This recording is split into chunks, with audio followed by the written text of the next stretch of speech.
Esteemed delegates, colleagues, this is the final session of the pre-summit meeting of the Tiger Range countries, but clearly as important as the others, so please bear with us. The session will discuss the proposed process of moving from the GTRP that was approved in 2010 and that is coming to its finish line now, to the new 12-year program, GTRP 2.0. The Global Tiger Forum has set up a small team of 3 senior experts to lead the draft formulation of the new GTRP 2.0. Dr. Andrey Kushlin of Russia, Dr. Mahendra Shrestha of Nepal, and Dr. Sivananthan Elagupillay of Malaysia. This presentation is prepared by the 3 of us jointly. I am Andrey Kushlin, delivering it to you by remote, while Dr. Siva is physically present in the room. He will participate in the discussion and answer your questions. The session has 3 main objectives. First, agree on a common approach to what the new GTRP should be about and what it should contain. Second, initiate a thorough exchange of views among the country delegates and partners on the high-level goals and targets of the new program. And third, review and endorse the timetable of the remaining key steps needed for the preparation of the program and its approval before the end of this year of the Tiger. In the next 20 minutes, we will cover the following. First, we will remind you of the key features of the original GTRP and the results it was meant to deliver. Second, we will take a glimpse of the latest unpublished analysis of the main lessons from the original program, as well as some challenges and opportunities for the new program. And third, we will explain the proposed outline of the new program document and review the next steps towards its approval. Let us reflect on the milestones presented to us by the 2 years of the Tiger, 2010 and 2022. Prime Ministers endorsed a unique global program 12 years ago with a visionary goal of doubling the number of wild tigers, T times 2. Today, 12 years later, wild tigers are reported by IUCN to have increased by 40%, a truly laudable achievement for our planet's struggling biodiversity, the first ever increase in the tiger population. Time to take stock and set new goals. A key to our collective success lies in the unique coalition of the Tiger Range countries and a truly global assemblage of partners, multilateral, bilateral, non-governmental organizations that work together in a common framework towards a shared goal. The Global Tiger Recovery Program, a crisp 60-page document backed by the detailed national programs, has set up a framework that converted the political will of the national leaders of the 13 countries into coherent actions.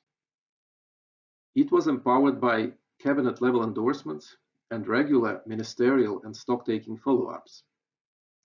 It aimed at all major threats across multiple sectors and themes. It was entirely country-driven, with small but strategic global support components. It was costed to allow immediate project support and flexible financing arrangements.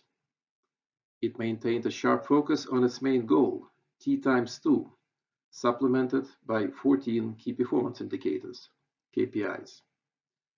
And it had a strong secretariat for the first 5 years at the World Bank in Washington, D.C., and subsequently at the Global Tiger Forum here in New Delhi. The GTRP and its national programs were consistently structured along 7 clear themes. The bulk of the program effort, over 2/3 of its cost, was focused on habitat management, controlling prey and tiger poaching, and institutional strengthening and capacity building. Investments in managing human-tiger conflicts, community engagement, combating illegal wildlife trade and reducing demand, science-based monitoring, and transboundary management were also significant. Each theme carried its own portfolio of specific priority activities at the national and international levels, linked to KPIs. The intended goals of the GTRP, stated in the 2010 document, were clearly overambitious. They underestimated the hard challenges both in the political domain and on the ground. However, we can reasonably claim that serious progress has been made towards most of these goals. Has the mission been accomplished? The latest IUCN assessment gives us a cautious thumbs up. It recorded a 40% increase in tiger numbers, partly as a result of better monitoring, and announced the global tiger population to be stable or increasing. While the species remains endangered, projects are succeeding and recovery is possible as long as proper conservation efforts continue. While the strong overall focus on T2 paid off, managing and tracking progress on specific themes proved much more elusive. A set of 14 key performance indicators was approved for the program only in 2013, the third year since its start. Their application was a low priority and ended up being inconsistent and partial. Trying to change KPIs at mid-course further confused the matters. As a result, in the final year, we do not really have clear data sets to measure efficacy of specific program efforts between years and between countries. The new program shall clearly invest in a simpler but robust set of KPIs that can be credible to its prospective funders, national, international, and private alike. Coming back to the goal of T2, the resulting tiger numbers are clearly and solidly up, very heavily driven by consistent progress in India. But the finer details reveal serious trouble in Southeast Asia. The previous session on the new Southeast Asia Tiger Recovery Action Plan, STRA, moderated by Dr. Siva, has addressed the specifics of what these countries are undertaking to respond to this continued regional crisis. The area of safe tiger habitats is equally important for tiger recovery, and it must become a key high-level indicator for the new program, considering the new looming threats. The latest calculations using the new TCL3 tool are offering a nuanced story that calls for serious attention. The total area of confirmed tiger conservation landscapes, TCLs, shown by the orange color on the left chart, remained virtually unchanged between 2010 and 2020. However, this stability is purely superficial, as significant chunks of TCLs continue to be lost to agricultural conversion and infrastructure in several countries, as seen on the right chart. TCL increases in other locations are resulting from tiger dispersals and better surveying and coverage that allow to upgrade habitats previously categorized as unoccupied, survey and restoration landscapes, yellow and gray color on the left chart, to TCL status. Now let's move to our next topic. How do we build GTRP 2.0 from here? As has been the case with the original program, this is a highly collective effort involving all countries and all interested partners. Of course, we are harvesting all available information from the previous GTRP stocktaking and analytical reports, such as the GTF's excellent funding gaps analysis, shown on this slide. In addition, 2 months ago, we have set up a process involving 14 fresh country briefs by national experts and 10 thematic briefs by partner organizations. We have not yet received all country briefs. Several are still pending, and we really need them all for the drafting of the new program. We suggest August 20 as the final deadline. The briefs we have already received include some excellent insights into how the new program should be set up. We have also noted several common mistakes to be avoided. First, avoid generalities. Be specific about the results achieved, institutions involved, etc. Second, provide your data in the requested units, dollars, square kilometers, and so on. And third, always cross-check your KPI data for internal logic.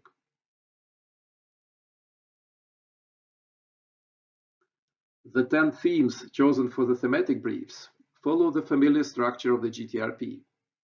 One new theme was added to assess the opportunities of the converging global agendas on biodiversity, climate, and lately, One Health.